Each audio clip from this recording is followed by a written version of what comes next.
ஒரு சாதாரண பொழுதுபோக்கு மலையாள படம் இந்தியாவில் இருக்கிற பள்ளிக்கூடங்களில் நடக்கிற கிளாஸ் ரூம் பொலிட்டிக்ஸே மாற்றிச்சுன்னு சொன்னால் நம்புவீங்களா? ரிவ்யூக்கு போகிற முன்னாடி சேனல் மறக்காமல் ஃபாலோ அண்ட் சப்ஸ்கிரைப் பண்ணிக்கோங்க. என் வீடியோவை ஷேர் பண்ணிக்கோங்க. ஸ்தானார்த்தி ஸ்ரீகுட்டன் இந்த படம் பார்த்தீங்கன்னா ஒரு மலையாள படம், தமிழிலும் டப் செய்யப்பட்டிருக்கு. இந்த படத்தோட கதையை பொறுத்த வரைக்கும் பார்த்தீங்கன்னா ஒரு பேக் பெஞ்சர் ஸ்டூடெண்டான ஸ்ரீகுட்டன் அவனுக்கும் அவங்க டீச்சருக்கும் எப்போ பாரும் கருத்து வேறுபாடாகும். ஏன்னா இந்த பையன் பேக் பெஞ்சர் நல்லா படிக்க மாட்டான், அது மாதிரி இப்போ பாரு குறும்பு பண்ணுவான், வாழ்த்தனம் பண்ணுவான் அப்படின்றனால ஒதுக்கி வச்சுட்டே இருப்பாங்க.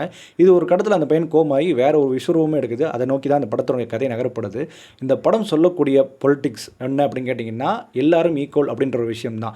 ஏன் இந்த படம் பார்த்திங்கன்னா பொலிட்டிக்கலி ஒரு சட்டையரான படம் அப்படின்னு கேட்டிங்கன்னா, இந்த படம் ரிலீஸ் ஆனதுக்கப்புறம் நிறைய இடங்களில் முக்கியமாக பஞ்சாப், கேரளா, இப்போது தமிழ்நாட்டில் இருக்கிற அரசு பள்ளிகளோடு சரி பொதுவாக நம்ம கிளாஸ் ரூமோட சீட்டிங் அரேஞ்ச்மெண்ட் எப்படி இருக்கும், ஒன்றன் பின் ஒன்றாக தான் இருக்கும். ஆனால் இந்த படம் வந்ததுக்கப்புறம் அரை வட்ட வடிவம், அதாவது யூ ஷேப்பில் கிளாஸ் ரூமோட சீட்டிங் மாதிரி இருக்குது. இப்போ யாரும் யாருக்கு கீழே இல்லை, யாருக்கும் மேலே இல்லை, யாருக்கும் வசதி இல்லை, யாருக்கும் தாழ்ந்தது இல்லைன்ற மாதிரி எல்லாருக்கும் ஈக்குவல்ன்றத ஒரு ரொம்ப ஆணித்தரமாக ஒரு ஃபீல் குட்டாக முடித்த ஒரு நல்ல படம்.